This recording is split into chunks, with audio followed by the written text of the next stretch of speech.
Welcome to Old Path Ministries and our study through the book of Judges. We find ourselves in chapters 8 and 9 today. Having gone through chapters 6 and 7, we've been introduced to this man Gideon. And of course, what most people remember from Gideon's life is really the events of chapter 7 and the 300 and how God whittled down from over 30,000 down to 300. And it was a pretty clear, decisive victory that they were given, but it was God who had really ultimately fought the battle.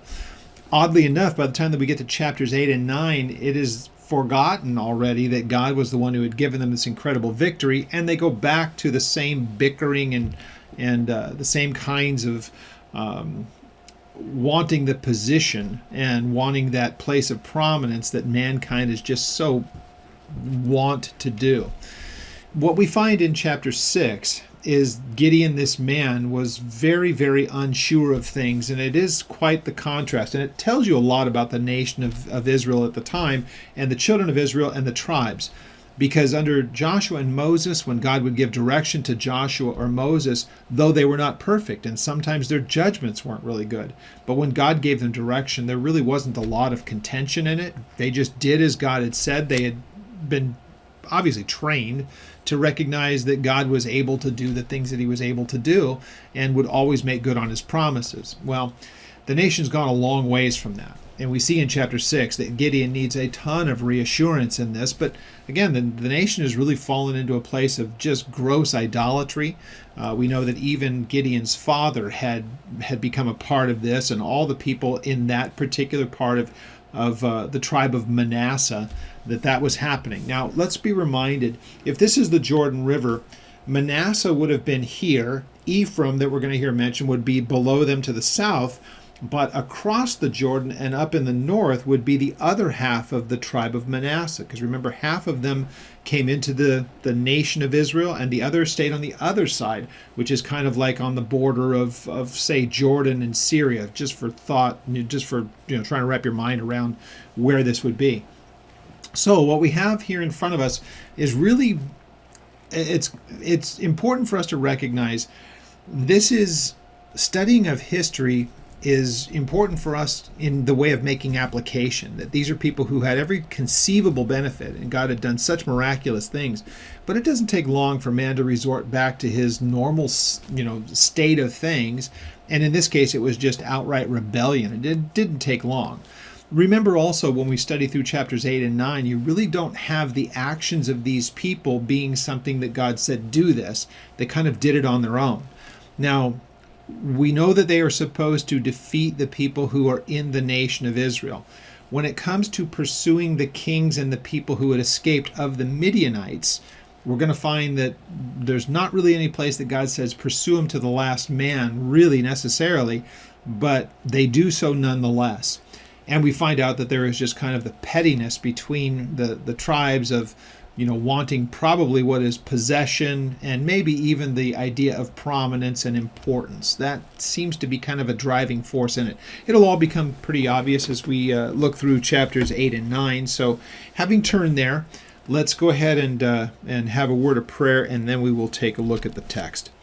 Father, we thank you as you gather us together, as we could come to your word. We ask that you would give us understanding as we make application to this history, and that we would understand the things that we should know from it.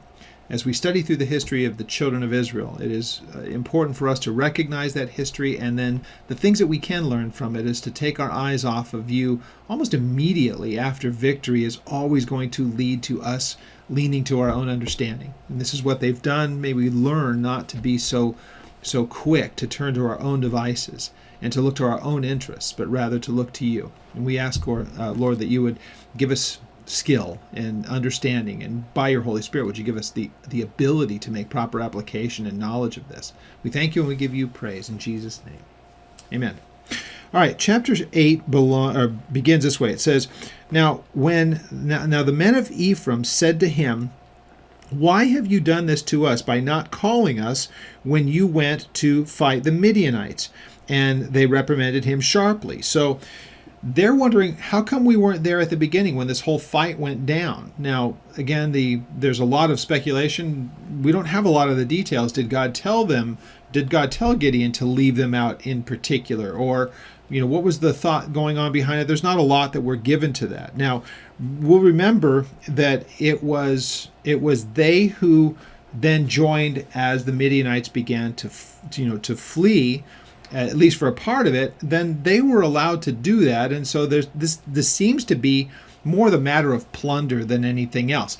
There's really no reason for them to have this objection, because the battle itself is won at this point. If they really had it together in the spiritual sense, they would be rejoicing that the very same people that were really causing so much trouble for the tribe of Manasseh was also causing it for Ephraim. So it's not as though the Midianites were only hassling the people that Gideon was a part of, Manasseh and the other tribes. This was a problem also for Ephraim. So rather than Ephraim saying, I'm so glad that God has given us victory over the Midianites, and let's seek him and see what he would have us to do. Instead, it's like, how come you didn't call us when you were going to fight with them? More than likely, there are two parts to this, and again, it's kind of speculative, but you'll see by his answer, at least for sure, there seemed to be a profit motive in this. But it seems as though they're saying, well, you left us out and we're important, but also we don't get a chance to take of the spoil of this. And this is the beginning of their objection. Why didn't you call us and let us know when you were going to fight with the Midianites? And they reprimanded him sharply. And so he said to them, what have I done now in comparison with you? Is not the gleaning of the grapes of Ephraim better than the vintage of Abiezer? Now, Abiezer is the person to whom the allotment of land where Gideon lived was given to them, the tribe of Manasseh. You find that in Joshua chapter 17 in the first verses there.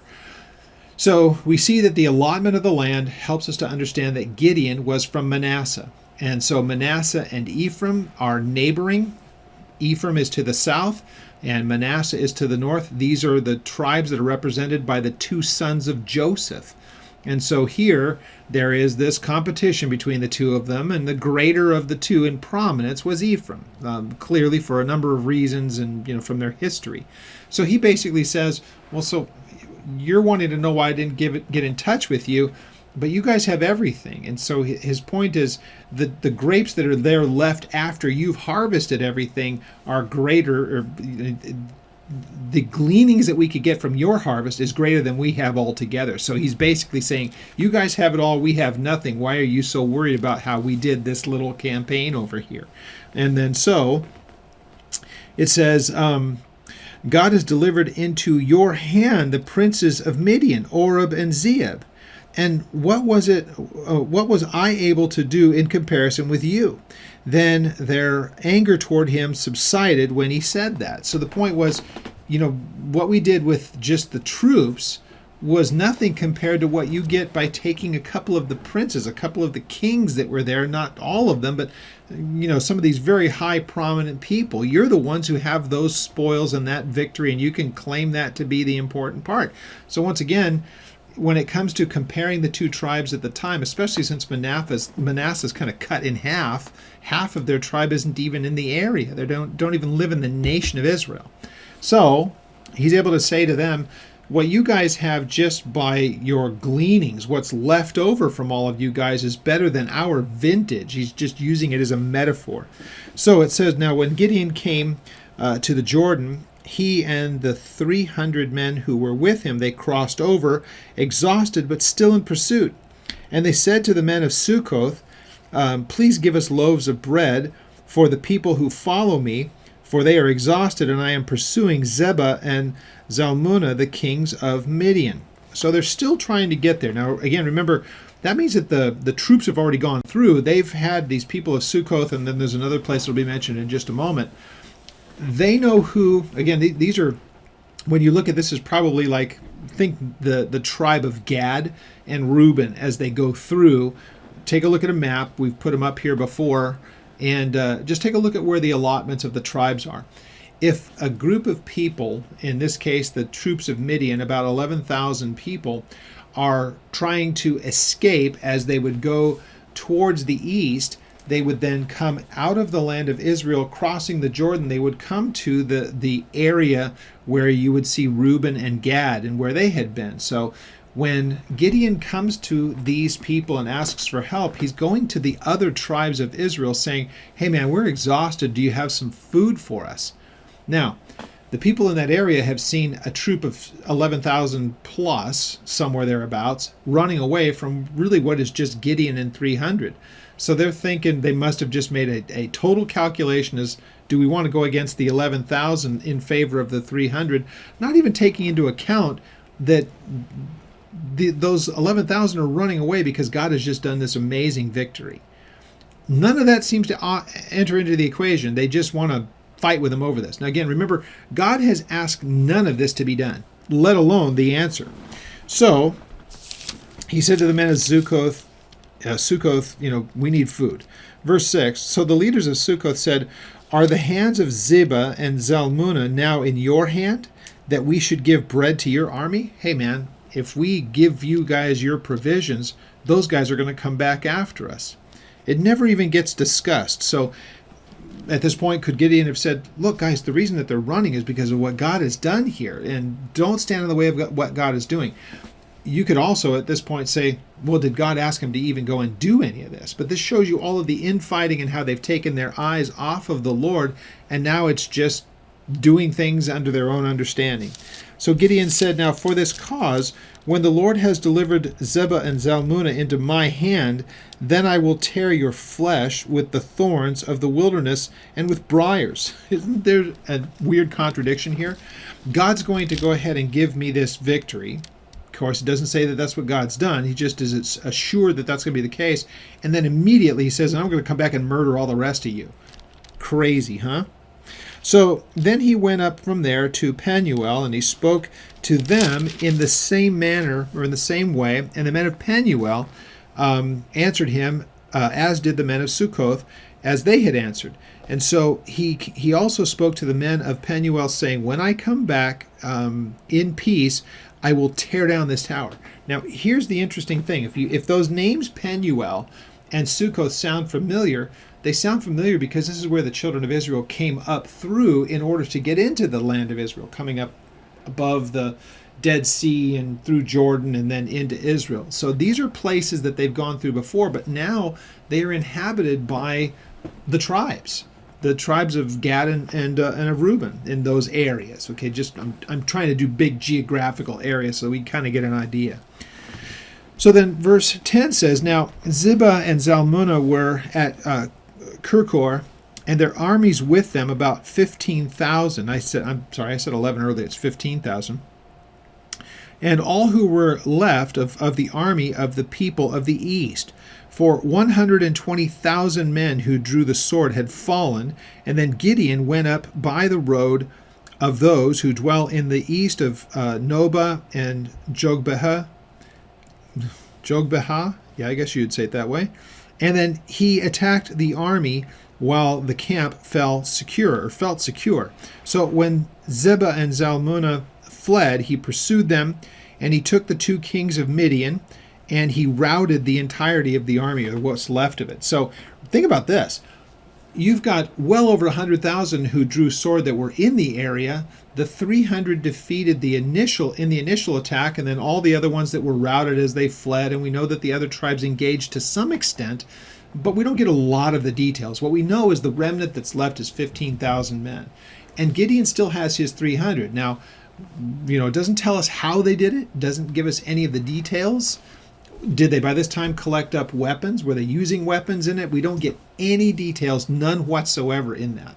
All we know is that he's able to subdue what's left of the army, and he brings these kings back. Now, we get this.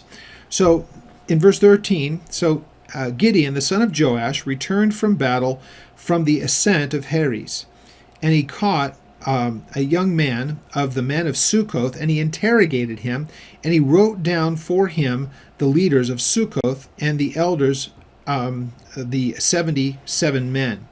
And he came to the men of Sukkoth, and he said, here are Zebah and Zalmunna, about whom you ridiculed me, saying, are the hands of Zebah and Zalmunna now in your hands, that we should go give bread to you and to your weary men? And so he took the elders of the city, and the thorns of the wilderness and the briars, and with them he taught the men of Sukkoth, and he tore down the tower of Penuel, and he killed the men of the city. So he went back and found out, okay, who's your prominent men here? Because he has the kings there. You guys are mocking us that we're going to get these guys. Now here they are. They have no army, and he goes and gets the leaders of those cities and kills them, and then wipes out the towers and so all the rest of it. And it gets really, really, this is just awful history. Can we just call it what it is? And you're going to see a lot more of this as we go through the book of Judges. I guess it speaks a great deal to, let's bring in a few things that we have to remember here. Some may ask, why does God put up with this? Why does he let them go ahead and do this? And we need to remember that God has real long-term plans. I mean like generations. We mean like 1,000 years, okay, plus. Because from these tribes would eventually come Messiah. And because Jesus would come from the tribe of Judah and give his life on a cross, it would make a promise, make good on a promise that he had made to Abraham before there were even tribes. And that promise to Abraham was that through you, the generations of mankind, through you, the nations will be blessed. So it's the generations of man is the promise of that. So from your son, by one son, Abraham to Isaac, and then Isaac to Jacob, and then through Jacob the tribes come. And we're looking at the worst of the worst parts of their history, the horrible things that they had done. But God is saying, but eventually, through all of this will come Messiah through Judah. And then he would give his life on a cross, and that would pay for the sin of mankind. So the promise that God had made to Abraham was going to be fulfilled in the person of Jesus, and then eternally sin would be able to be dealt with. But in between was some really sketchy and awful history. And it shows what man left to his own devices will do. It is one of the reasons why it makes me somewhat frustrated, even when I hear Christians say it, that man is inherently good, or man is good, or some variation of that.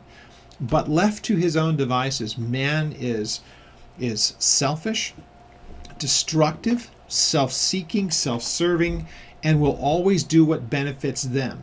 So for those people who will sometimes be self-sacrificial and all the rest, let's just make sure we understand it does go against human nature, because we're seeing what happens. These are the children of Israel, and look at what they're doing. It's about to get worse. Now, so in verse 18 we get this, and so he said to Zebah and Zalmunna, what kind of men were they whom you killed at Tabor? So whenever they were there, was it at the time when they were getting ready to fight? Remember, Tabor is up in the area around Nazareth. It's in the Jezreel Valley. We've already heard about it because that was where Barak and Deborah fought Sisera and killed him.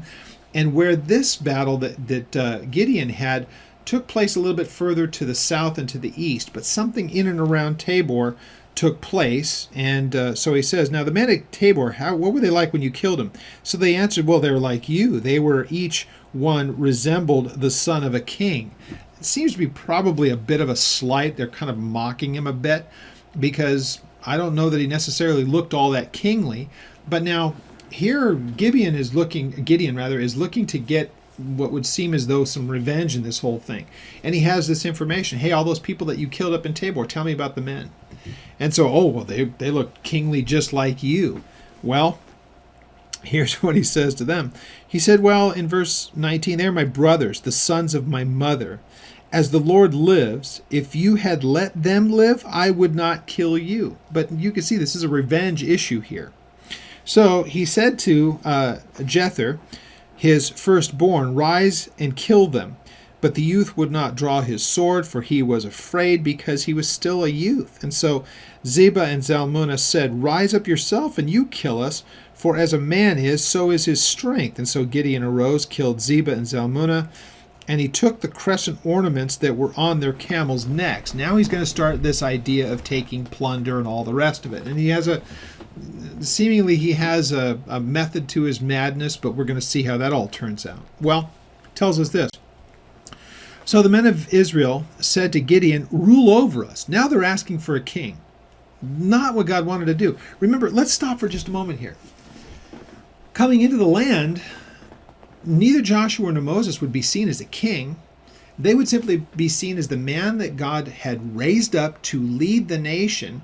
Doesn't have to be a king, doesn't have to be a monarchy, because of all the stuff that ends up coming along with that. And so here, long before God allows them to actually finally do it through what would end up being Saul and then David, and we know the whole thing with Solomon, and then the rest of it will happen. We'll get to that in Kings. At this point, they're ready to do it. They're ready to say, all right, Gideon, we're going to make you a king. Well, he kind of almost becomes a de facto king in this case. You'll see here in just a moment. So they say to him, rule over us, both you and your son and your grandson also, for you have delivered us from the hand of Midian. Well, who delivered them from the hand of Midian? Was it not God who had done it? Well, yeah, absolutely. Gideon doesn't say, he does partially, I don't want that job. He kind of does that whole thing.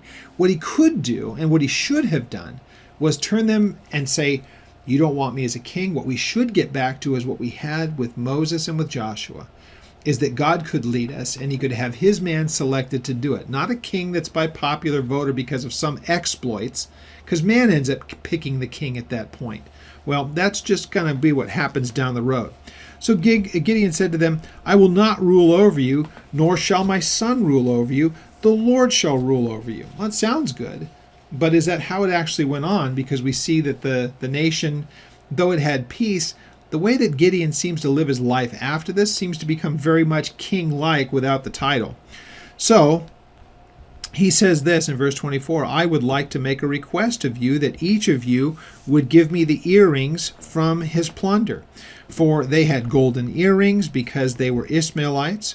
And so it tells you a little bit, these are the sons of Ishmael. Okay, so we know that whole thing was Isaac and Ishmael and the whole thing that happened there. And they went to that place that, from your perspective, is to the east of the Jordan River. And that's where his descendants went to. And so this is where Midians come from. The Midianites were sons of Abraham, but they were from that rift of Isaac and Ishmael. So he said, they said to him, I will gladly give them to you. They said, we will gladly give them to you. And so they spread out a garment, and each one threw into it the earrings from the plunder. Now, the weight of the golden earrings at the request was about 1,700 shekels of gold, besides the crescent ornaments and pendants and purple robes which were on the kings of Midian, and besides the chains that were around their camels' necks. Then Gideon made it into an ephod and set it up in the city of Ophrah. And all of Israel played the harlot with it there, and became a snare to Gideon and to his house. Thus Midian was subdued before the children of Israel, so that they lifted up their heads no more, and the country was quiet for 40 years in the day of Gideon. Now, an ephod, you can go back and look at it. This was something that God had told Moses at the time. This would be worn by the high priest, and this would be an ornamentation that would be worn, and it did have a holy connotation to it. So it doesn't tell us a whole lot about it.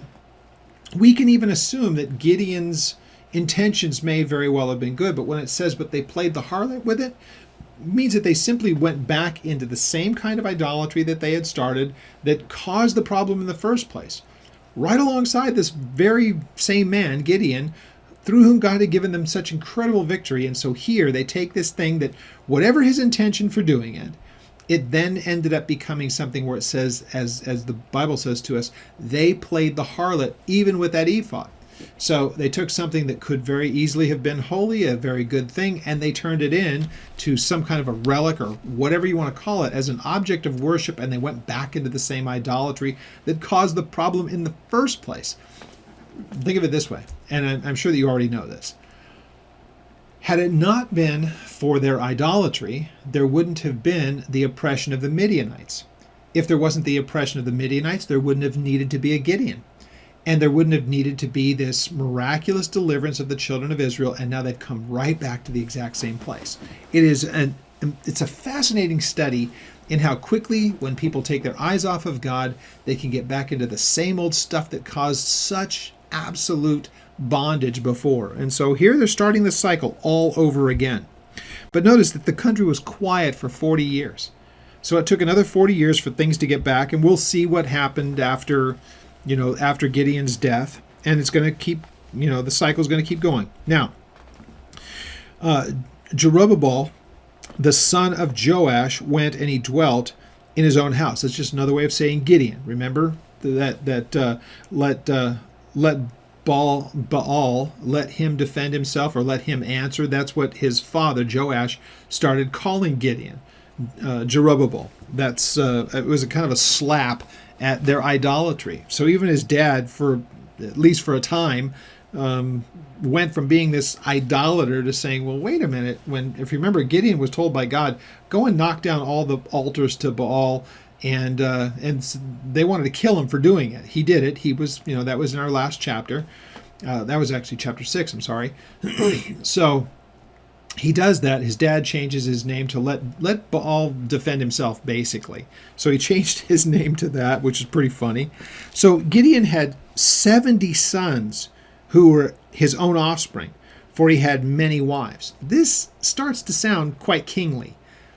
Yet he said, I don't want to rule over you. He may have lived like a king. He didn't want to rule like one. And so also his concubine was in Shechem, and she bore to him a son whose name was called Abimelech. And Abimelech, simply the name means my father's the king, right?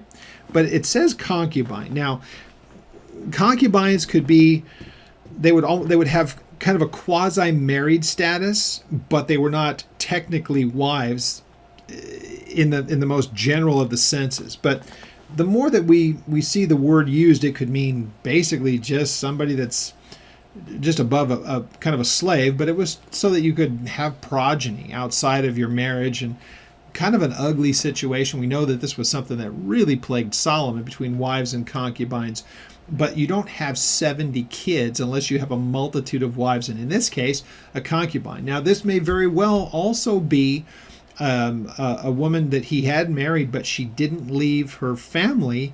She didn't go to where he was, but she was just a wife living in this particular area. That's the concubine, and she has one son by him, this Abimelech. And what a piece of work this guy is. Now, is his name given because he lives outside of the area? But it's a reminder that Gideon is my son is my father is the king.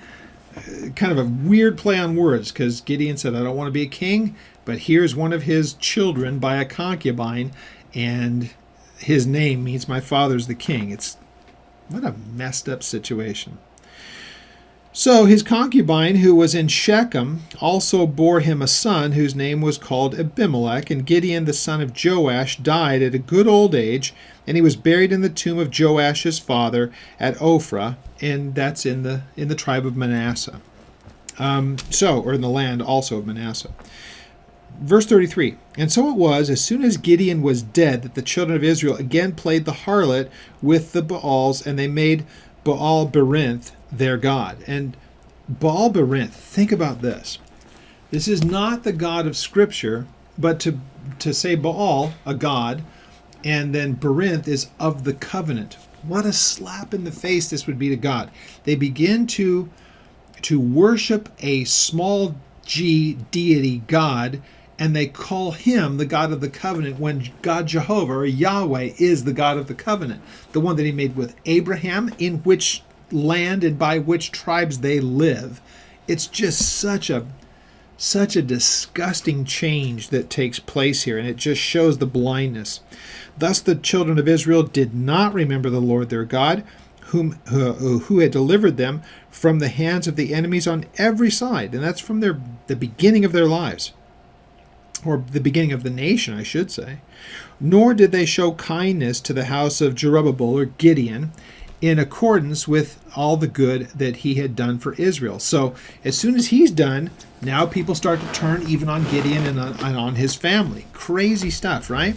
So Abimelech, the son of Jerubbaal, went to Shechem to his mother's brothers, and he spoke with them and with all the family of the house of his mother's father, saying, this is just mother's father and all the rest of that stuff. It's just him basically saying, I don't live where my father lived. and I live in a different particular area, and now the concern was he wants to get for himself a way to take control over what remains of what Gideon had. Now, he shares a bloodline with these guys, but he doesn't share the same area, same family traits, and all the rest. Remember, she's a concubine from a different area, and he goes to where his mom is from. And he goes to the people there and said, I want to become a king that my father didn't want to be. Here's the deal that he makes with them. So, Abimelech, verse 1 of chapter 9 again, Abimelech the son of Zerubbabel went to Shechem to his mother's brothers, spoke with them, with all the family of the house of his mother's father, and he said, Please speak in the hearing of all the men of Shechem, which is better for you, that all 70 of the sons of Zerubbabel reign over you, or that one would reign over you? Remember that I am your own flesh and bone. And his mother's brothers spoke all these words concerning him in the hearing of all the men of Shechem, and their hearts were inclined to follow Abimelech, for they said, He is our brother. So you get the picture here? Abimelech says, you guys got a choice. There are 70 brothers that I have by the same father, but they're in the south. They're in the south. Do we want them to rule? Or would you rather that I do something about them and it'll just be one of us, me, to rule over? And so he says this to those prominent men. They go to all the rest and they said, yeah, it's better 1 than 70. It's going to be really ugly.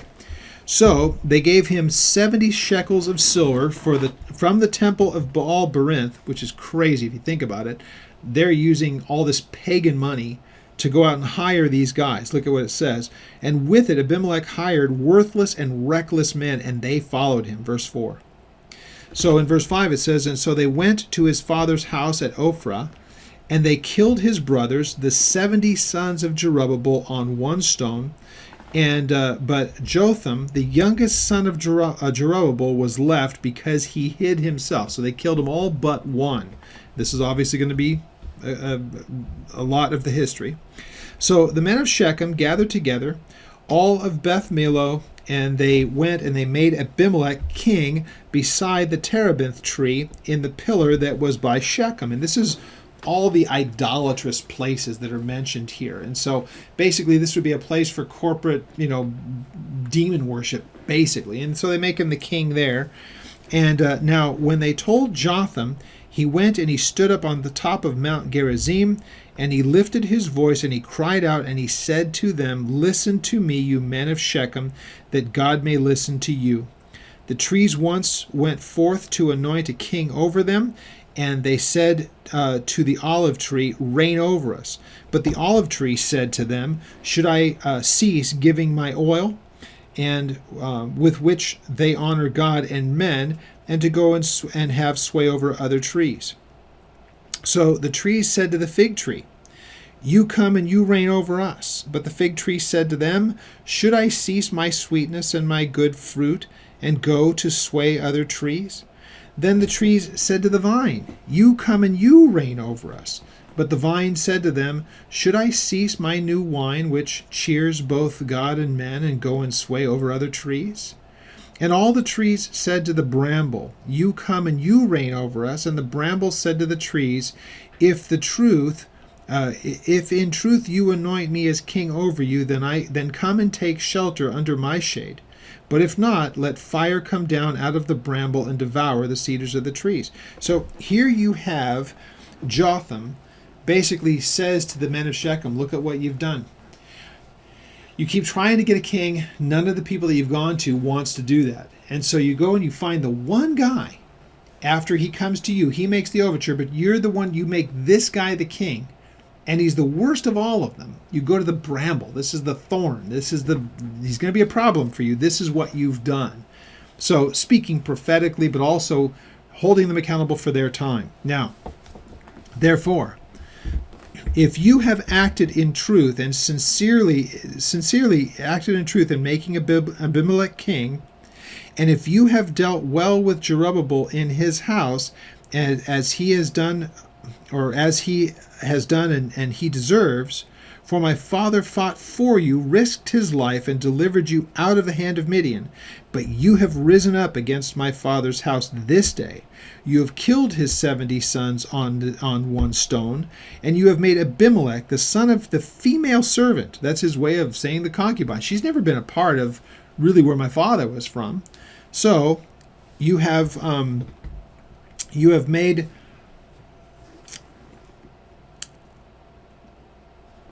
Let's read again verse 18.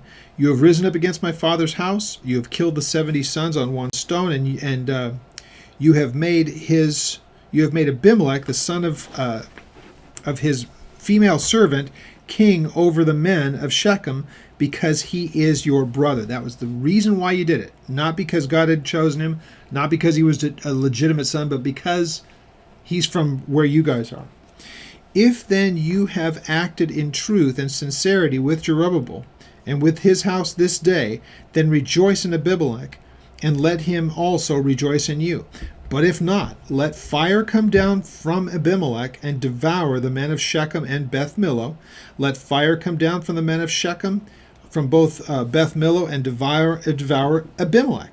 So Jotham ran away and fled, and he went to Beer and dwelt there for fear of Abimelech. So basically he says it's an accountability thing. If this is what you want, you're going to have to deal with the consequences. If you're not going to take control, then he's going to rule over you. There's this idea of fire. It's about judgment and all the rest of it. You guys have picked a side. If you're going to stay with that, you're going to have to live with the consequences. But he leaves. He's not there to try to do anything at that point. He goes for fear of his life. Now, again, these are brothers that we're talking about here. Isn't that amazing? But I've noticed this in my years, that sometimes the death of someone brings out the worst in those who remain afterward. And here is one of those situations. Now, after Abimelech had reigned over Israel for 3 years, so from the time that this was uttered, 3 years goes by, then God sent a spirit of ill will between Abimelech and the men of Shechem. And the men of Shechem dealt treacherously with Abimelech. Remember, this is just making good on the prophecy. This is everything that was said by Jotham, starting at verse 7. Everything that he said was going to happen, happened. You've done this. And then he ends up, remember what he says about kind of putting it into a story, what you have from verses 8 through 15. Then he turns and kind of gives the interpretation of it and says, but here's the situation. If that's what you guys have done, you're going to have to deal with the consequences of it. You're going to either do something about him or he's going to do something about you. And now God has, as it says here, there's discontent, and God lets it come to the surface and actually pushes it in that direction. So then, verse 18, God sent a spirit of ill will between Abimelech and the men of Shechem. And the men of Shechem dealt treacherously with Abimelech, and that the crime done to the servants' sons, of the 70 sons rather, of Jerubbabel, might be settled, and that their blood be laid upon Abimelech their brother, who killed them, and on the men of Shechem, who aided him in the killing of his brothers. And the men of Shechem sent men in ambush against him on the tops of the mountains, and they robbed all who passed by along that way. And then it was told to Abimelech. So here they basically set up these ambushes, and they cause a whole bunch of unrest. Abimelech doesn't know who is doing it and why it is, but it stirs him up because news comes to him. So now Gaal, the son of Ebed, came with his brothers and went over to Shechem, and the men of Shechem put their confidence in him. So now they're going to go ahead and put themselves behind another person here. So they just go jumping from person to person. Remember, again, had they been listening to God all along, none of this would have happened. This is not anything, as I had said at the beginning, God doesn't give instruction for any of this stuff. This is man left to his own devices, his own greed, his own understanding. They never once consult God and say, what would you have us to do?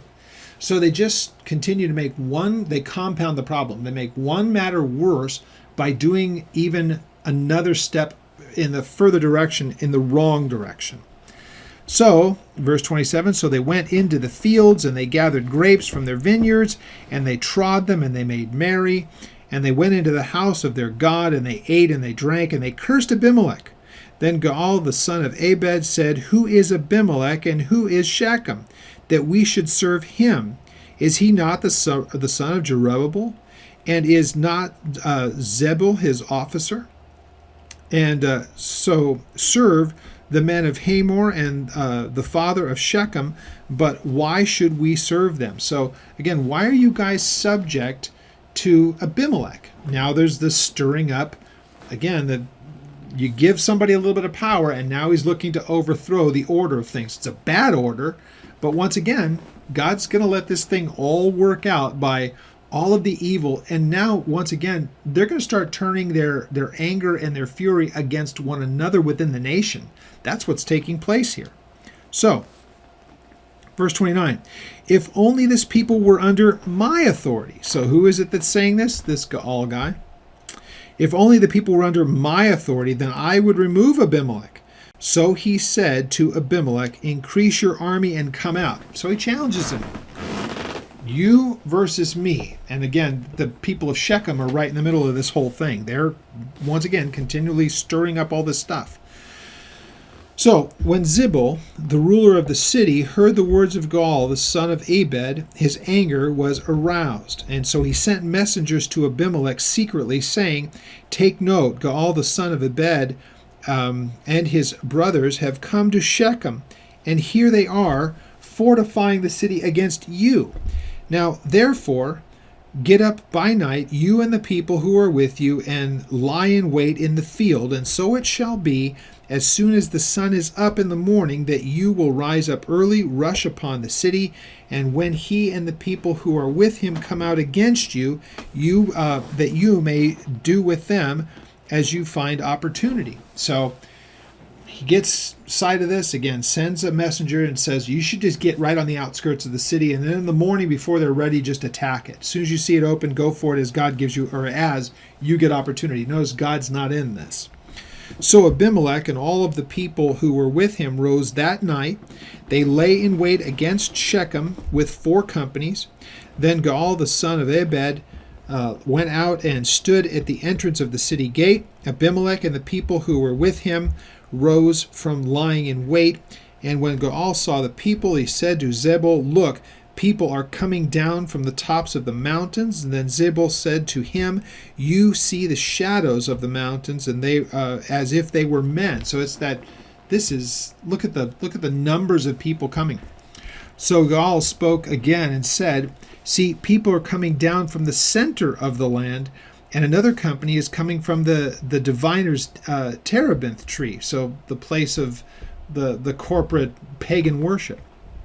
So Zebul said to him, where indeed is your mouth now, with which you said, who is Abimelech, that we should serve him? Are not these the people whom you despised? Go out, if you will, and fight with them now. So Gaal went, leading the men of Shechem, and they fought against Abimelech. And Abimelech chased him, and as he fled from him, and many fell wounded to the very entrance of the gate. So Abimelech dwelt at Arumah, and Zebul drove out Gaal and his brothers, so that they would not dwell in Shechem. So Abimelech fortunately had the right man there at the right time before everything could kind of take shape, and so he had an inside man. So once again, just all this intrigue. Think about how far away from God's original intention this has become. From Moses delivering them out to bring them to the land that God had promised them all along. And then because of reasons of, lack of belief and problems with Moses, Joshua actually completes the task. They are to subdue the people all around, and actually at this point, they have run off the Midianites, who were the people of problem at the time. And now here they are killing one another just because of power. Sickening to watch. Okay, so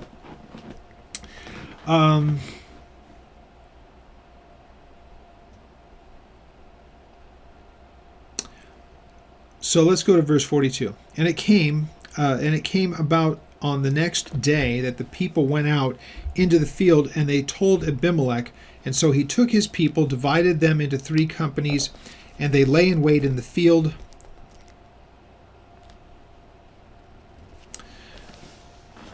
So again, I'm sorry if I'm rushing here. The armies that came out of the city came and they fought against Abimelech's people, and they were routed.